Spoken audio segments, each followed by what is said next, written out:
إياك اهدنا الصراط صراط الذين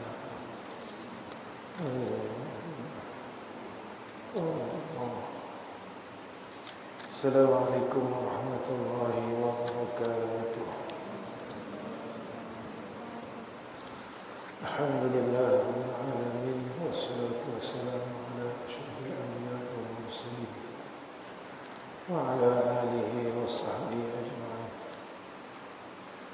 رب اشرح لنا صدورنا ويسر أمورنا واحلل عقدة من لساننا يفقه قولنا. أما بعد،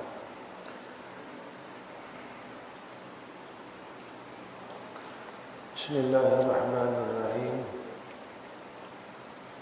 قال المصنف رحمه الله تعالى: maka hasilnya dan pendeknya bahawasanya menuntuti ia akan keredaan gurunya dan menjauh ia akan kemurkaannya.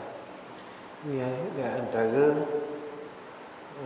kita memuliakan ulama itu sendiri dan menjunjungkan ia akan suruhnya, taat kita dengan segala perintah masyaikh kita.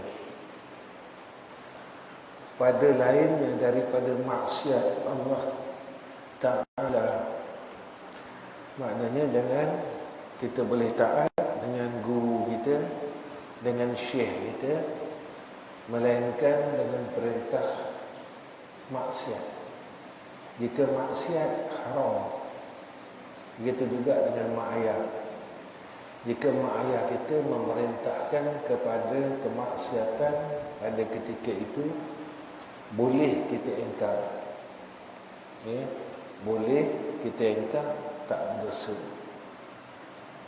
Kerana tidak ada taat bagi makhluk pada maksiatkan Khaliq, ya, tak ada perintah, tak boleh taat seseorang makhluk yang memaksiatkan, melawan Allah. Dan setengah daripada membesarkan dia itu membesarkan anak-anaknya dan mereka yang bersangkut paut dengan dia, sama ada bersangkut paut itu dengan nasab atau sebab. Dan adalah Tuan Guru kami Syekhul Islam Burhanuddin Sahibul Hidayah menghikayatnya bahawasanya satu orang daripada yang besar-besar daripada A'immah Bukhari adalah ia duduk pada tempat mengajar. Satu hari Imam Bukhari sedang mengajar, ya,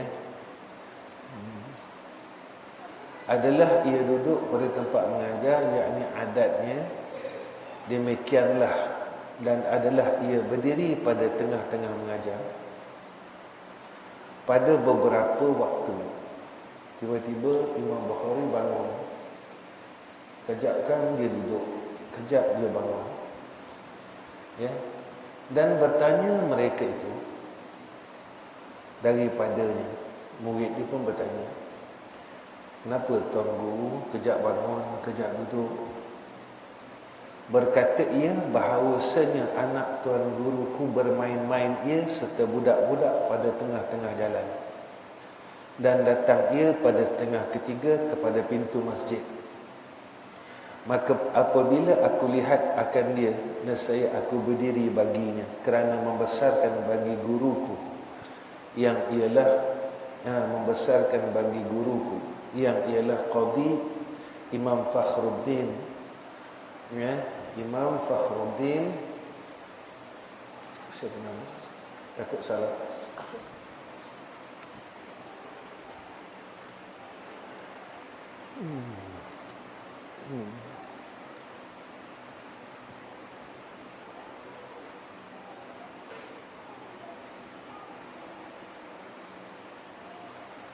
Al-Arshabandi. Ia jadi ketua bagi a'immah di negeri Moro. Itu dia. Arsyabandi, dan adalah sultan pada zamannya memuliakan akan dia sehabis-habis mulia. Bahkan sultan pada zaman dia pun memuliakan akan guru Imam Bukhari rahimahullah ta'ala. Jadi Imam Bukhari ini satu hari di tengah mengajar, anak guru dia, iaitu Imam Fakhruddin, anak kepada guru Imam Bukhari, lalu sampai masuk ke pintu masjid, Imam Bukhari bangun,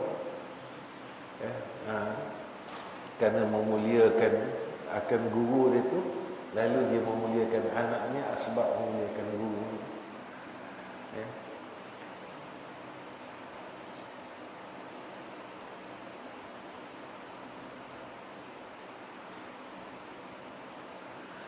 Dan adalah qadi itu, berkata ia, sesungguhnya aku dapatkan akan ini pangkat dengan sebab memuliakan guru. Imam Bukhari, jadi berkat itu sebab penjagaan adab. Kerana bahawasanya adalah aku berkhidmat akan guruku Tuan Qadi Abu Yazid Ad-Dabusi, dan adalah aku berkhidmat akan dia, dan aku memasak akan makanannya. Wahai tiada aku makan aku daripadanya, hanya memasak aku itu semata-mata kerana membesarkan dia dan memuliakan akan dia juga.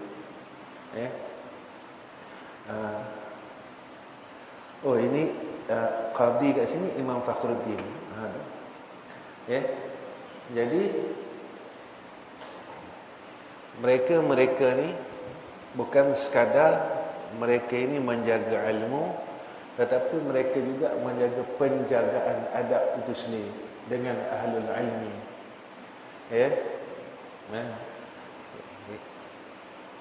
Penjagaan adab dengan ahlul ilmi. Sebab itu adab ni dia penting. Sebab itu kalau tak silap tadi kalam Imam Syafi'i, segunung adab itu lebih baik daripada secupak ilmu. Ni penjagaan adab. Dan Syekh Al-Imam Al-Ajal Syams Al-A'immah Halwani, sesungguhnya keluar ia daripada Bukhari dan berhenti ia pada setengah daripada kampung-kampung di sana.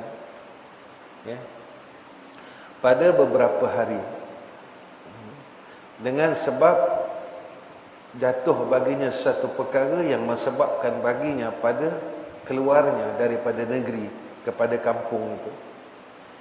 Kita dah nak masuk tentang membesarkan ilmu, ada beberapa perenggan ini. Dan menziarahi akan dia oleh sekalian murid-muridnya yang lain daripada Syekh Imam Al-Qadi Abu Bakar Az-Zarnaji. Maka berkata ia baginya pada ketika berjumpanya akannya, kenapa engkau tidak ziarah akan aku? Maka jawab ia, adalah aku masghul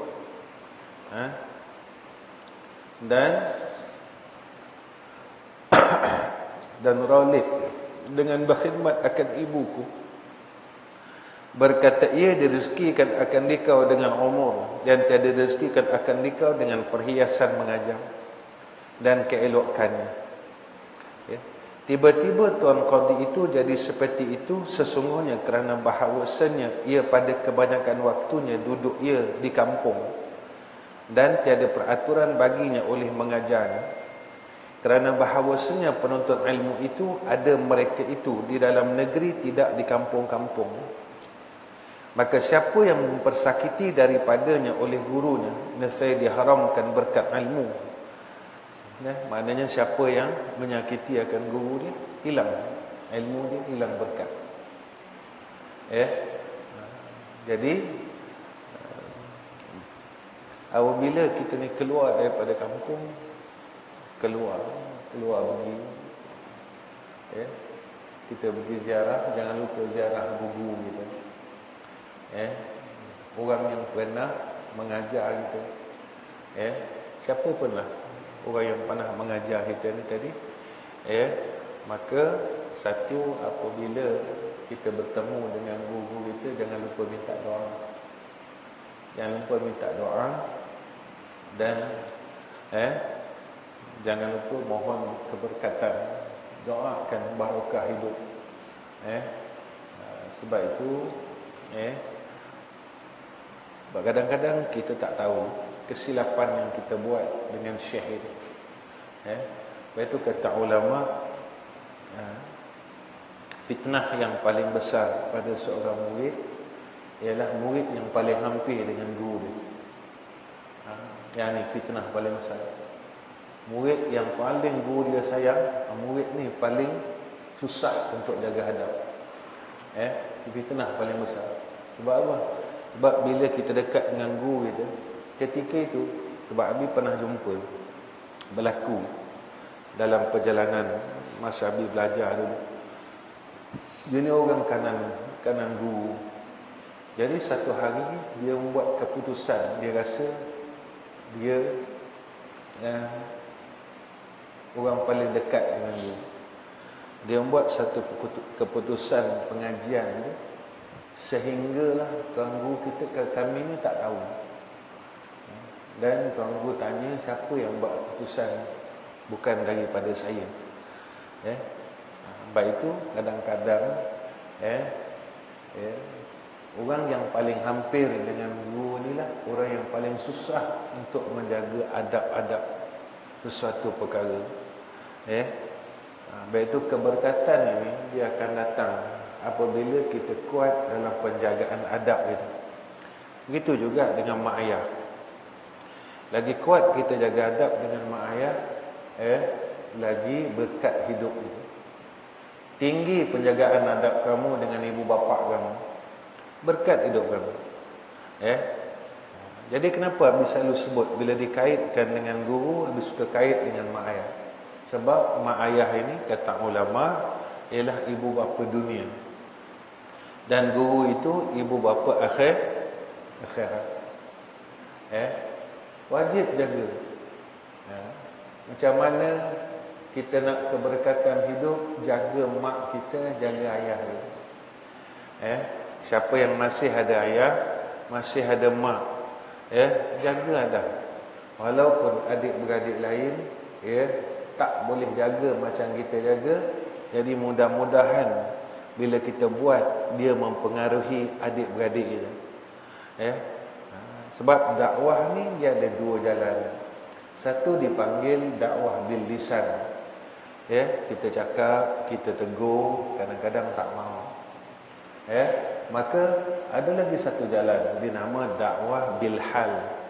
Yakni kita mengajak orang dengan perbuatan kita, dengan amalan kita, dengan tingkah laku kita, dengan akhlak kita yang baik. Nak berhenti tak boleh, nak berhenti dakwah tak boleh, nak berhenti amal makruf nahi mungkar tak boleh, kerana ia wajib. Amal makruf nahi mungkar wajib, bukan sunat, wajib. Jadi tak boleh dengan lisan, buat dengan hal. Dan tiada manfaat ia daripadanya melainkan sedikit saja. Ini suatu syair bahawasanya guru dan bomoh tiap-tiap keduanya tiada nasihat keduanya apabila tiada dimuliakan keduanya. Maka sabar olehmu bagi penyakit engkau jika terasing kau daripada bomoh.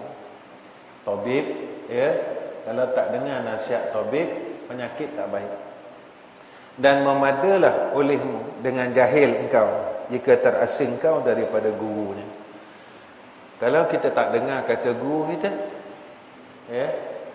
maka tatkala itu bodoh kita selama-lama, sesat kita selama-lama. Begitu juga dengan orang yang sakit, dia tak dengar nasihat tabib, nasihat doktor. Ketika itu dia akan berlarutan sakit.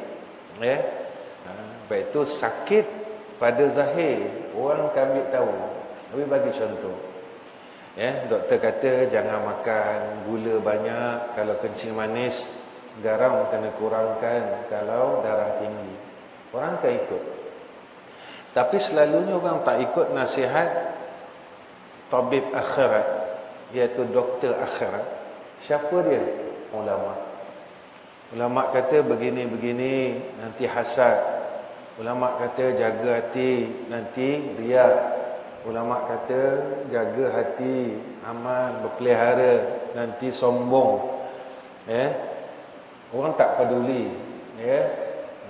Sampai orang boleh cakap apa? Mati asing-asing, kubur lainlah lain. Lepas itu sakit zahir, orang takut. Macam COVID ni, semua orang takut. Semua orang takut nanti kalau kena mati. Tetapi orang tak takut matinya iman, matinya Islam, matinya hati. Kita kena takut zahir, kita takut batin, kita takut. Penyakit yang zahir kena lari, kena elak. Begitu juga penyakit yang batin, kena lari, kena elak. Kena lari, kena elak. Kena ada usaha mujahadah. Orang tak nak penyakit ini, penyakit ini. Itu zahir. Zahir. Batin, penyakit batin. Tapi orang tak peduli tentang penyakit batin ni, orang tak nak ambil kisah. Lantaklah. Biar muka cantik, biar badan sihat, tubuh sihat, orang pandang elok. Tubuh kita ni tempat pandangan manusia. Tapi roh kita sakit. Tubuh yang batin sakit. Roh kita sakit. Wajah kita sakit. Wajah kita hitam. Wajah zahir bersih, putih, lawa, handsome. Tapi wajah yang batin kotor, hitam. Wajah yang batin inilah yang menghadap hadrah Allah. Wajjahtu wajhiya lillazi fatara as-samawati wal ard hanifan muslima wa ma ana minal musyrikin. Ingat, aku hadapkan wajahku.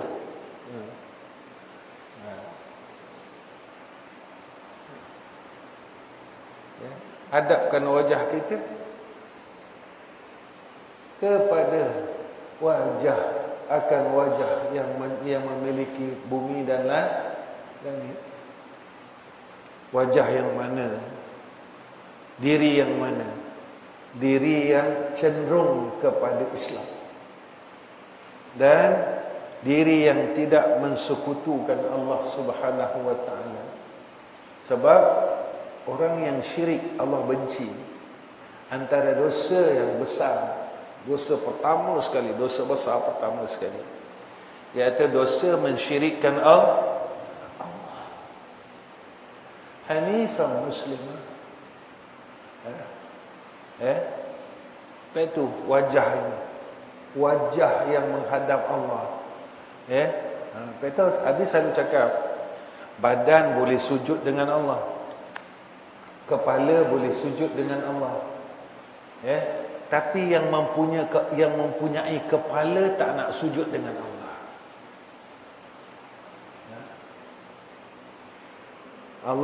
Allah perintahkan rukuk, kita rukuk. Semayang aja, kita rukuk, kita sujud, kita tahiyat. Tapi diri yang semayang itu tak nak sujud dengan Allah. Allah kata jangan buat zalim dengan orang. Kita lawan. Diri itu, diri yang sembahyang itu, kita lawan. Jangan cakap benda tak elok, kita lawan. Kita nak cakap benda tak elok. Jangan khianat orang lain, kita lawan.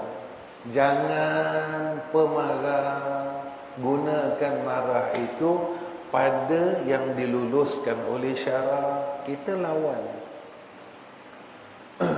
Kita lawan. Tapi kita sujud. Sujud tu apa? Kerana nak menyelesaikan pekerjaan solat. kerana nak menyelesaikan pekerjaan salat. Tapi kita tak dapat hasil semayang. Apa hasil semayang? Allah sebut dalam Quran apa dia?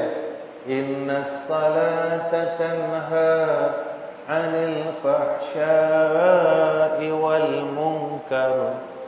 Sungguhnya semayang, makin lama makin semayang, makin lama makin semayang, dia boleh mencegah fahsyak dan mungkar, perkara keji, perkara jahat dalam diri. Sembayang ini, orang yang sembayang hasilnya dia boleh jadi orang baik. Tapi kalau dah sembayang 30 tahun tak boleh jadi orang baik, sembayang ni jadi apa pada kita? Kalau umur dah 30, umur dah 40, umur dah 50, tapi tak boleh jadi orang baik, sembayang ni jadi apa kat kita? Sebab ada hadis lagi, Nabi kata lepas salat, Assalamualaikum warahmatullahi, Assalamualaikum warahmatullahi, malaikat hafazah angkat semayang. Jika semayang ini tidak diterima, dibalingkan semula kepada yang empunya semayang. Allah sebut dalam Quran, orang semayang makin lama makin jadi baik. Maknanya semayang kita ni jadi persoalan dalam diri kita. Allah terima ke Allah tak terima semayang aku?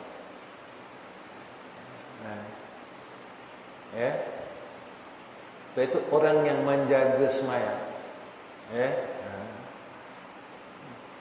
Fiqh kita lepas, betul takbir, betul Fatihah, betul ini, betul qaulinya betul, fi'linya betul, qalbinya betul. Tapi bila habis semayang, qalbi dah tak betul, fi'li dah tak betul, qauli dah tak betul. Perbuatan kita menyalahi perintah Allah Subhanahu wa taala. Bahawasanya tiap-tiap daripada guru dan bomoh itu tiada menasihat keduanya bagi muridnya, dan yang sakitnya apabila tiada dimuliakan akan keduanya. Bila doktor, kita tak ada adab dengan doktor. Masuk-masuk doktor kata kita macam ni, doktor kata kita ada sakit ni, kita pun maki-maki doktor. Doktor tak nasihatkan kita. Itu juga dengan guru kita. Kerana bahawasanya kedua itu tiada kasih sayangnya akan keduanya pada ketika itu. Dan jika engkau terasing guru, maka memadai olehmu dengan jahil kamu. Kita terus akan buat salah, terus akan buat silap bila kita jauh daripada orang yang alim. Kita tak alim. Abi mengaku sendiri, Abi tak masuk dalam apa yang disebut oleh ni guru ni, syekh ni. Abi tak masuk. Abi bukan orang alim. Abi bukan orang alim. Kalau ikut ni kau orang boleh mengajar macam Pak Andak boleh mengajar, apa Awal boleh mengajar, ramai lagi yang boleh mengajar duduk sini. Abi tanah kitab tak apa. Sebab Abi tak masuk yang ni. Jadi yang Abi sebut ni, jaga bila kamu jumpa orang alim.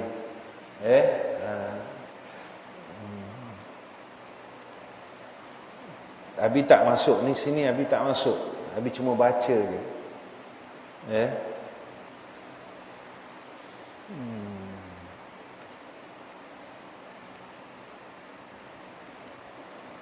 Nescaya tiada mencita-cita ia pada mengajar akan dikau.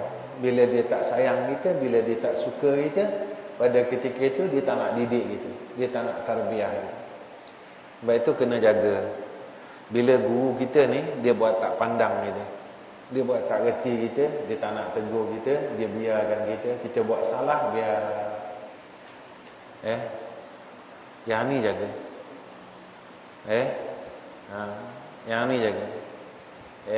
Buat salah, biar kita buat tak tahu, gurunya buat tak tahu. jaga ketika itu. Kita rasa kita betul. Ketika itu bermula hilangnya keberkatan ilmu sedikit demi sedikit.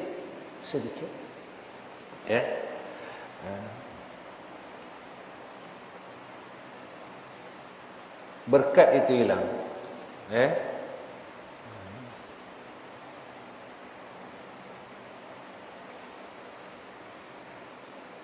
Sebab dia tarbiyah guru ni, dia berbeza-beza. Ada guru kita kadang-kadang dia tarbiyah begini, ada guru ni kadang dia tarbiyah mengikut bagaimana dia ditarbiyah dulu.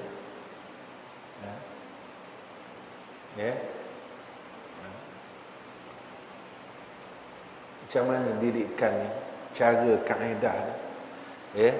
Tu dia. Abi dulu kena macam-macam. Kena macam-macam. Masuk dalam lubang tandas, kena apa? Kena buang najis dalam tandas, bukan luar lubang, dalam lubang. Lepas itu dulu Abi ingat lagi, satu hari Abi pergi di Aceh. Abi ziarah ada satu Aceh ni kalau Tok Guru dia panggil Abu. Abu ni maknanya Tuan Guru kat situ. Jadi bila Abi pergi ziarah, lebih kurang dalam 2 minggu pergi kat sana. 2 minggu. Jadi bila tandas Tuan Guru ni, dia dah naik najis dalam tandas. Dalam tandas. Jadi Abi diam-diam pergi ke belakang lubang tandas tu, Abi bersih. Dia bersih kan. Pagi tu Abi bersih. Ketika dia tengah mengajar, Abi tak naik. Abi tak pergi kelas dia. Abi pun bersih kan lubang tandas dia. Abi bersih seorang-seorang. Dia tengah hari tu dia masuk tandas, tengok tandas dah okey. Dia tanya. Dia tanya siapa yang bersihkan lubang tandas tu. Siapa yang bersihkan? Dia tanya murid tu. Salah seorang murid dia ada ternampak Abi buat benda tu. Jadi Tuan Guru ni panggil Abi. Dia sampai satu peringkat, Tuan Guru ni jumpa Abi, dia cium tangan Abi, dia nak cium tangan Abi, tapi tak sempat lah, Abi tarik. Dan dia menangis. Dia kata kamu adalah duyuf, dia kata, tetamu dalam madrasah. Kenapa kamu boleh bersihkan lubang najis? Dan sepatutnya hukuk kamu itu bukan di situ. Langsung Abi cakap dengan dia, Abu, tempat saya selayaknya adalah membersihkan najis itu lebih baik daripada saya duduk di tempat majlis ilmu yang Abu sedang mengajar. Nangis dia. Jadi benda ni sebenarnya apabila kita buat perkara-perkara ni, kita akan tahu di mana tempat kita, siapa diri kita. Sebab itu Abi sebut dalam bab masalah hadis merendah diri, sebenarnya seorang yang boleh rendahkan diri dia, dia bermujahadah untuk rendah diri dia. Tidak ada kehinaan di dalam dunia ini kerana telah dijamin oleh Allah, dijamin oleh Rasulullah sallallahu alaihi wasallam. Apa kata Rasulullah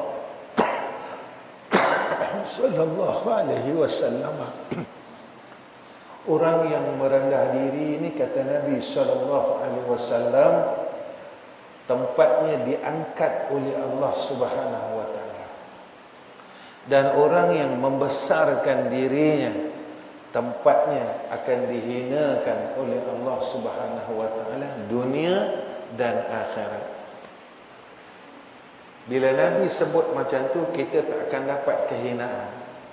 Makin kuat, makin banyak kita mentawadukkan diri kita, makin cepat tempat kita diangkat oleh Allah Subhanahu wa taala. Ya. Tapi makin kuat kita membesarkan diri dia, kita makin banyak, makin cepat kita dihinakan oleh Allah Subhanahu wa ta'ala. Dunia akhirat, bukan dunia saja. Dunia akhirat. Abi bercakap sebab Abi lalu benda ni. Maka Abi cakap, selalu Abi cakap. Sebab tu Abi kalau mengajar, Abi suka cakap sebab pengalaman perjalanan hidup Abi dalam perjalanan ilmu ni, ya, Abi lalu macam ni. Ya.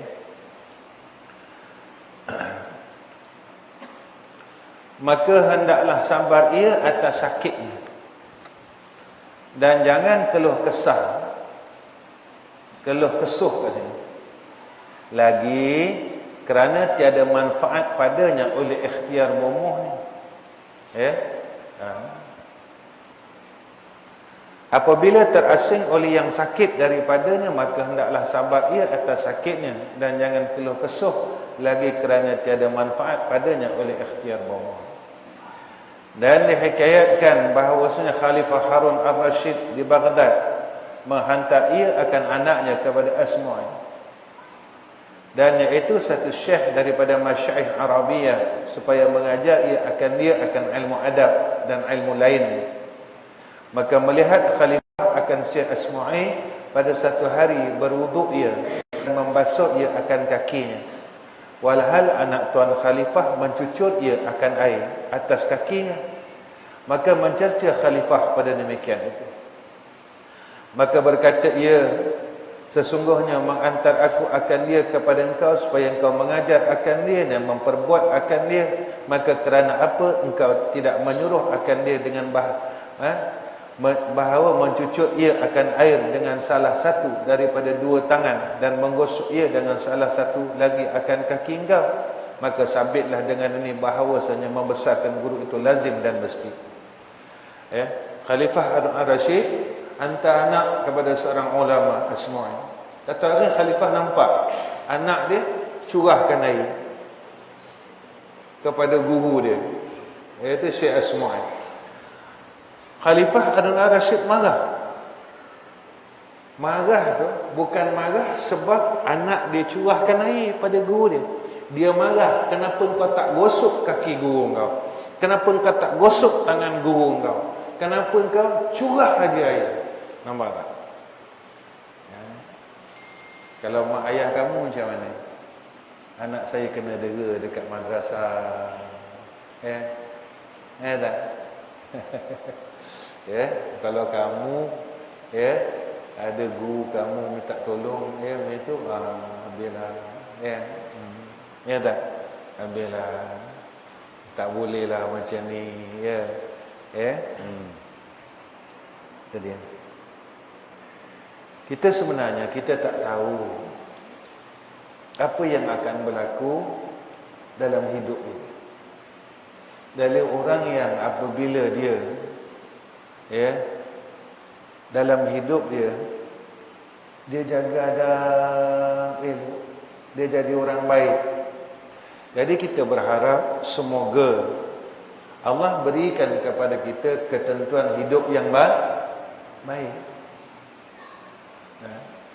Tak semua orang duduk pondok jadi tuan guru, tak semua orang duduk tempat hafiz Quran jadi huffaz, jadi orang yang hafal Quran.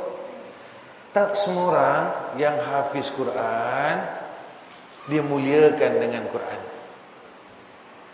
Tak semua orang. Tak semua orang. Orang yang hafal 30 juzuk dimuliakan dengan mengajar Al-Quran. Ada orang yang tak dimuliakan dengan mengajar Al-Quran, tapi hidupnya berkat. Sebab apa? Sebab dalam proses dia belajar ni tadi, dia jaga adab-adab dia, adab ilmunya, adab dia dengan ahli ilmu, adab dia dengan gurunya.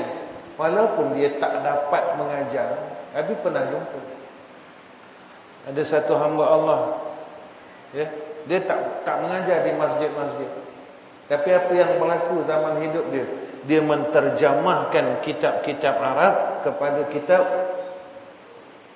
Melayu. Orang dia alim, tapi orang tak kenal. Allah muliakan juga. Orang yang mengajar, Abi tak boleh nak terjemah. Orang suruh terjemah kitab, Abi tak pandai sebab Abi bodoh. Abi bodoh. Abi nak baca kitab ni, Abi takut-takut sebab Abi orang bodoh.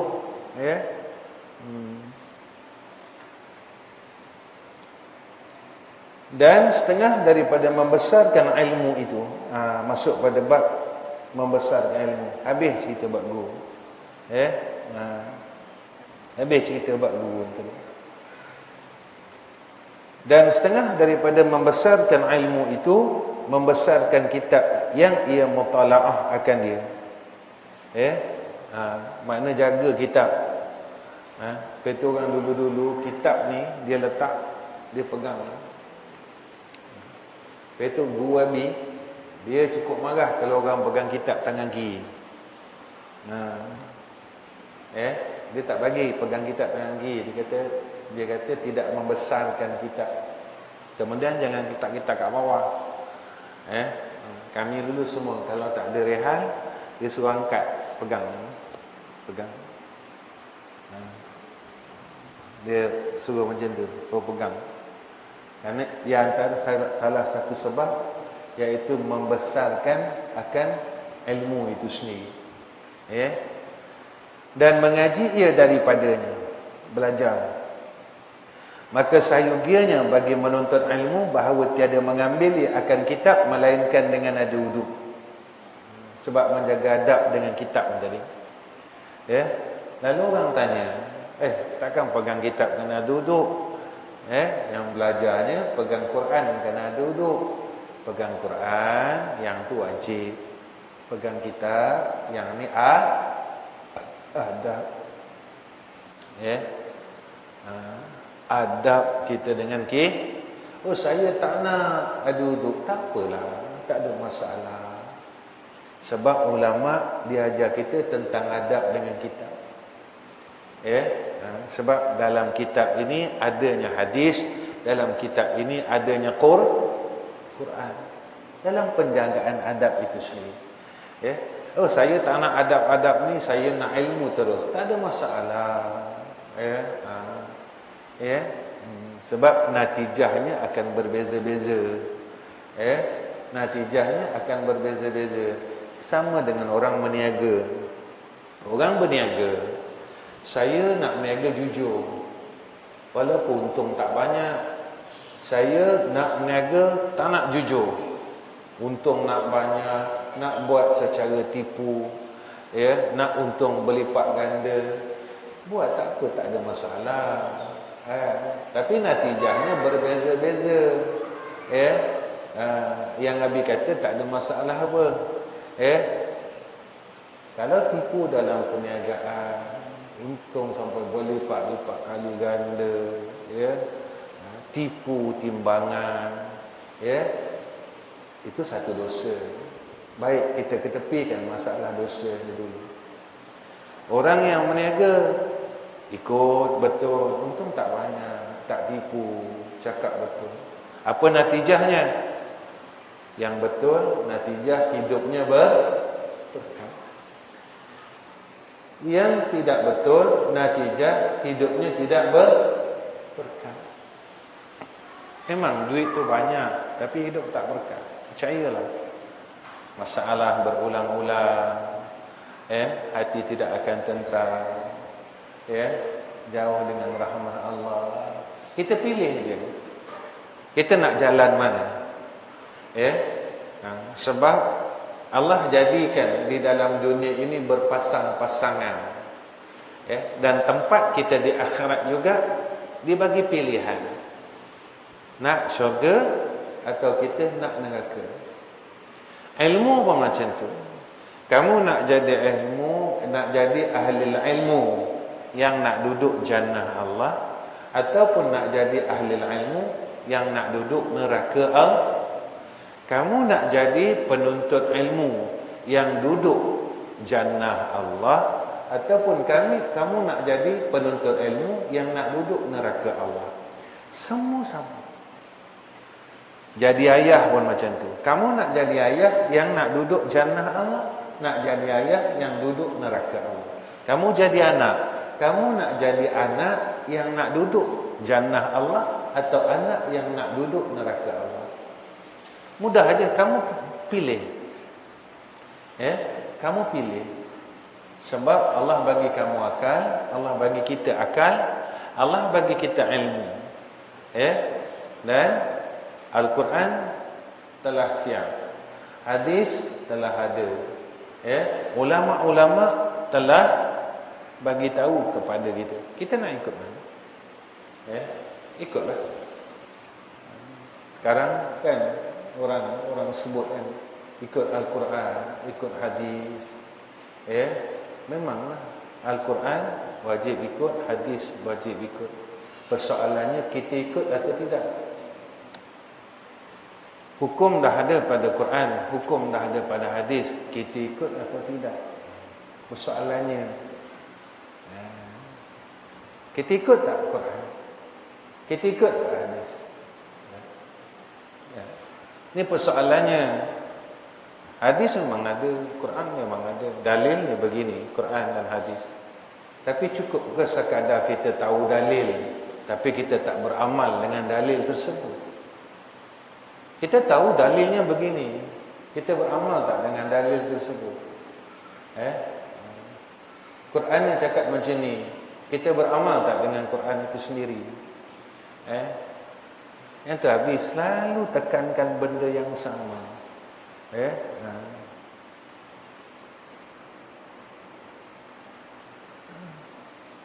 Macam habis sebut Al-Quran sebut macam ni. Quran sebesar-besar hujahnya. Cuba baca, Adam ke siapa ke yang boleh ingat. Habis baca ayat ni, tolong baca. Innamal mu'minuna alladhina idza dzukirallahu wajilat. Siapa ingat ayat tu? Ingat tak? Zami ingat? Ni sangkut banyak lagi. Ni Azim ingat? Hatim ingat tak? Abid ingat tak? Cuba baca Abid, kau kuat sikit.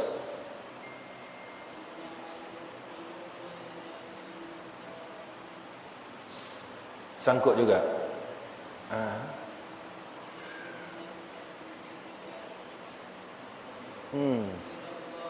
Innamal mu'minuna alladhina idza dzukirallahu wajilat qulubuhum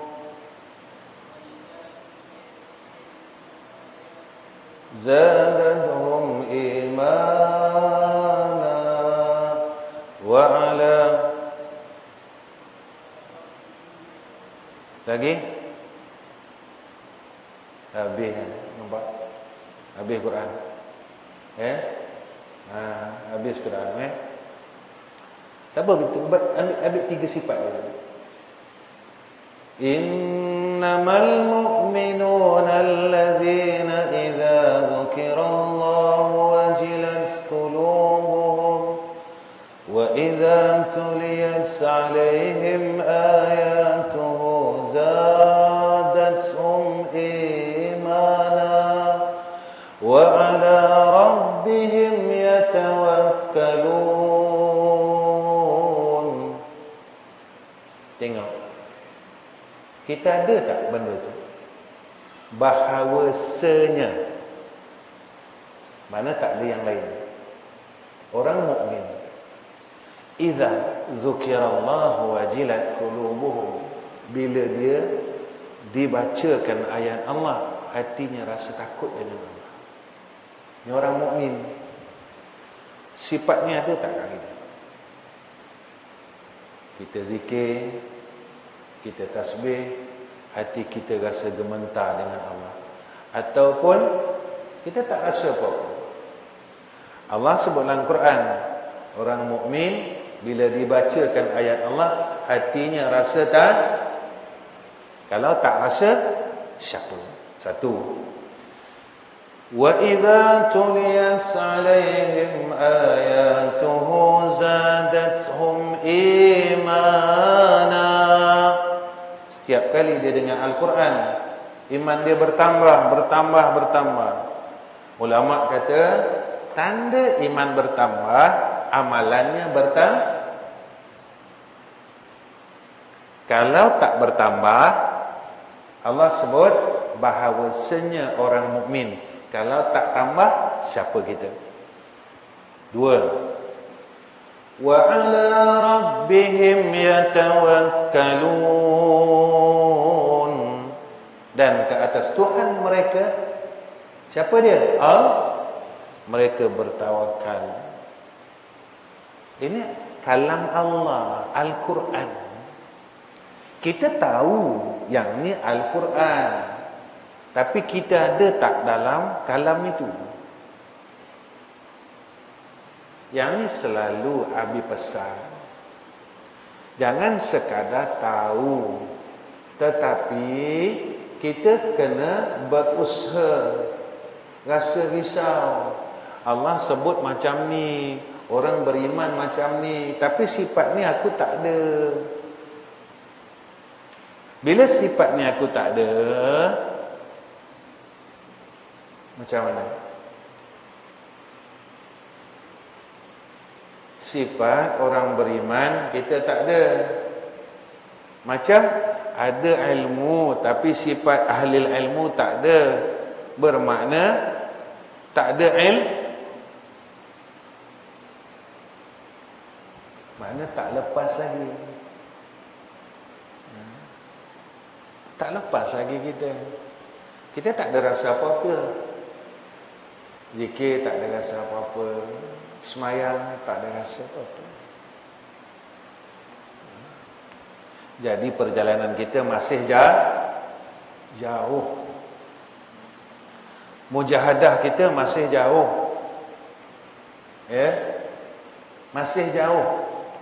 Jadi ilmu yang kita cari selama ni, Quran yang kita hafal, hujah-hujah yang kita tahu, supaya kita ni besok diterima oleh Allah dengan kita berusaha beramal dengan hujah dan dalil-dalil tersebut.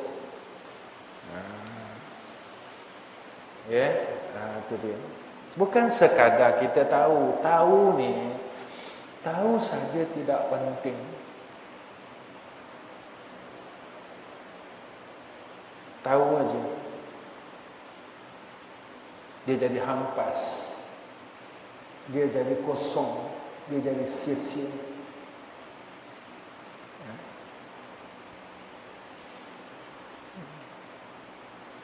Tahu buat, tahu buat.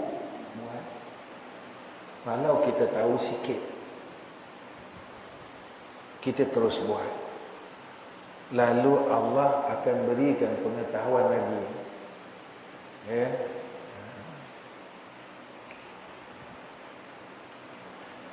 Dihikayatkan daripada Syekh Imam Syamsul A'immah Halwani, bahawasanya berkata ia, sikit lagi, sesungguhnya mencapai aku akan ini ilmu dengan membesarkan ilmu itu. Kerana bahawasanya aku mengambil akan kertas melainkan dengan beruduk. Sampai dia nak pegang buku, nak buat buku catatan pun ada uduk. Dia jaga sungguh. Hebat ulama dulu, hebat. Ulama dulu hebat, mereka jaga. Kita tak nak jaga benda-benda ni, kita tak nak jaga. Alah, tak apa, janji aku pandai. Kamu tengok sekarang orang bijak pandai. Orang bijak pandai sekarang, tapi berkat tak ada. Berkat tak ada.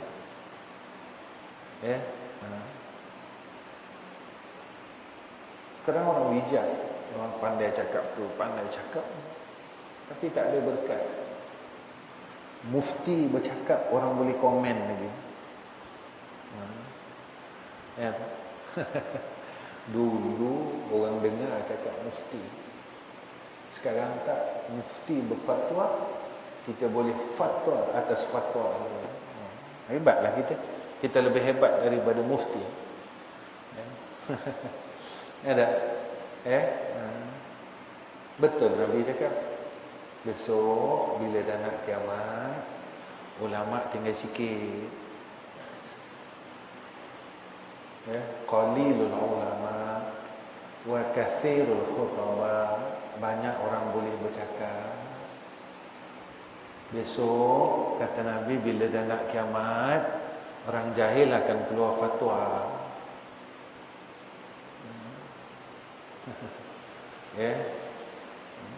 Jadi zaman tu bila tak tahulah. Sekarang ke entah.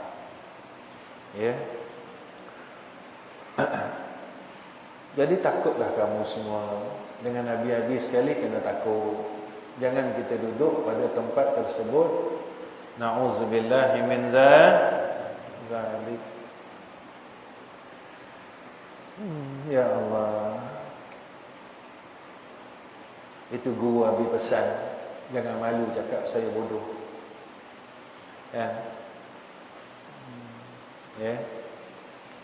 Jangan malu cakap saya bodoh, saya tak tahu. Tak salah. Tak rugi pun kalau mengaku bodoh daripada mengaku pandai.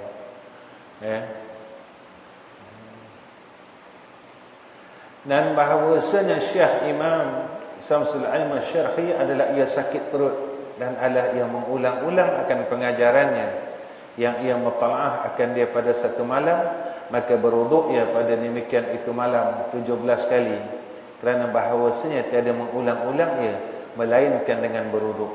Allah hebat ni.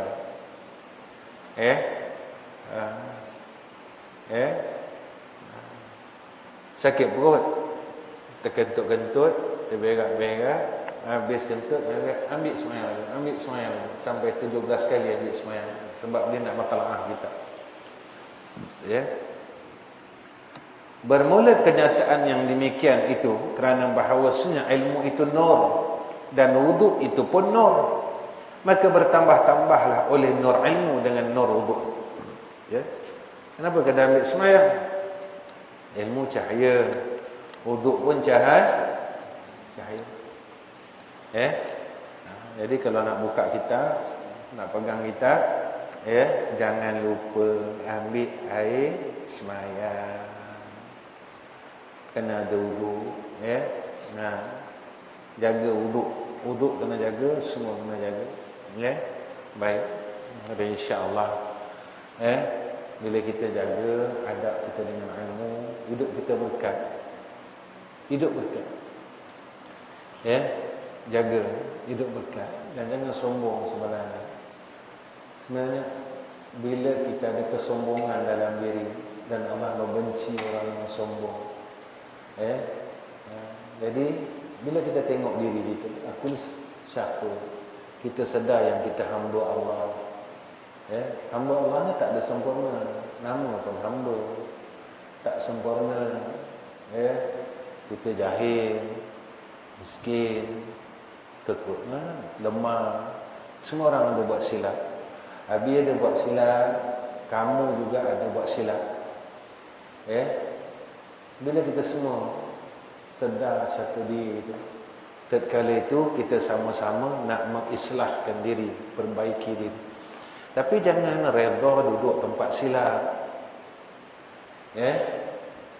Redha mana apa?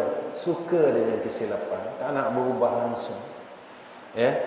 Belajar supaya kita memperbaiki kesilapan.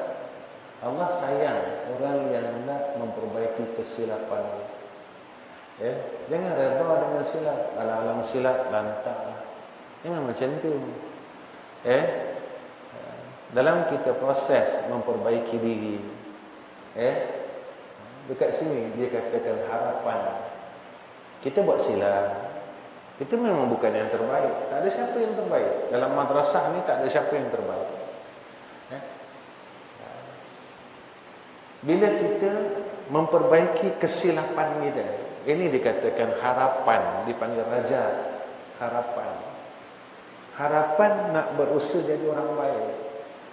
Di situ adanya rahmat Allah.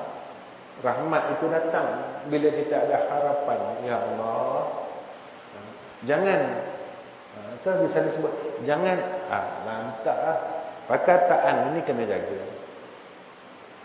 Lantaklah perkataan ini kena jaga. Kamu sedang bercakap dengan siapa sebenarnya yang kamu boleh cakap lantak?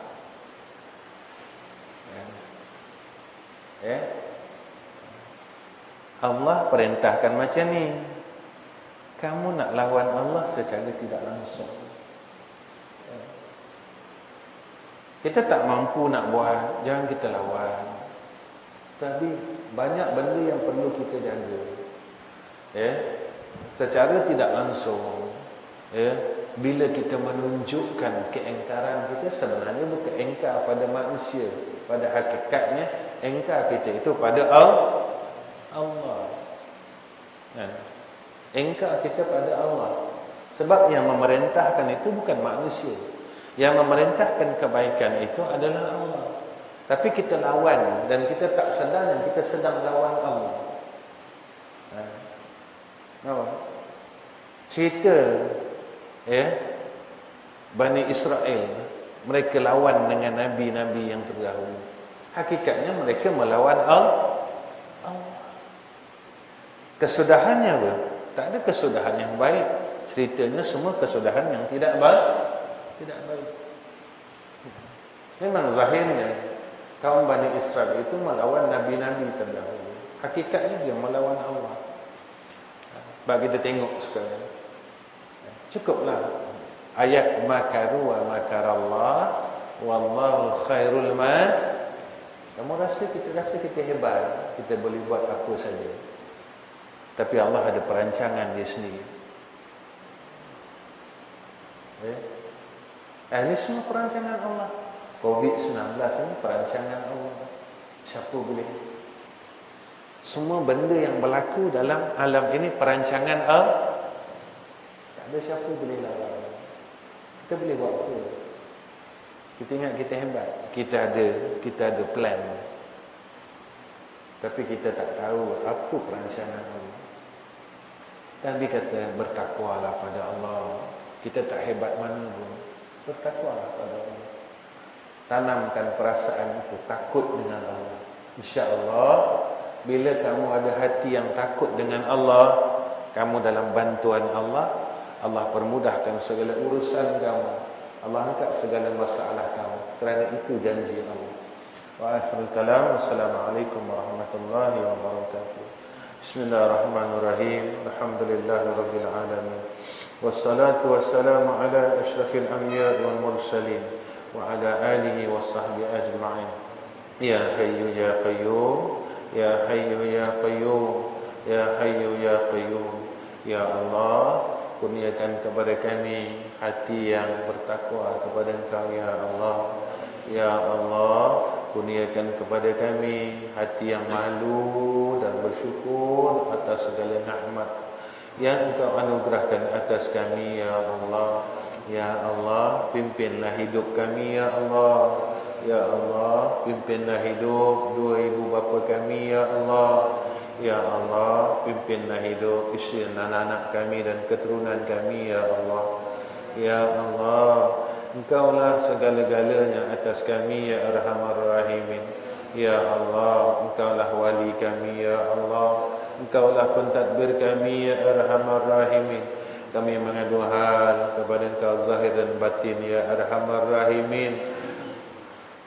Kabulkanlah akan doa kami dan hajat kami ya Allah. Sama ada apa yang telah terdetik dalam hati kami, harapan kami ya Arhamar Rahimin. Ya Allah, rahmati kami dan hidup kami ya Allah. Barakahkan kami ya Allah. Barakahkan keluarga kami ya Allah. Barakahkan keturunan kami ya Allah. Barakahkan kedua madrasah kami ya Allah. Barakahkan keadaan hidup kami ya Arhamar Rahimin. Barakahkan keadaan mati kami ya Arhamar Rahimin. Barakahkan juga selepas mati kami ya Arhamar Rahimin.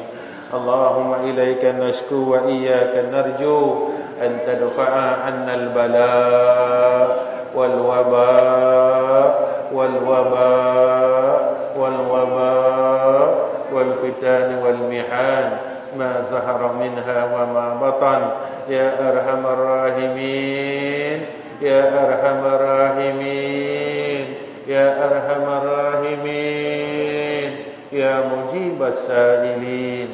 Wa sallallahu ala sayyidina Muhammad wa ala alihi wa sahbihi wa baraka wa sallam. Walhamdulillahi rabbil alamin.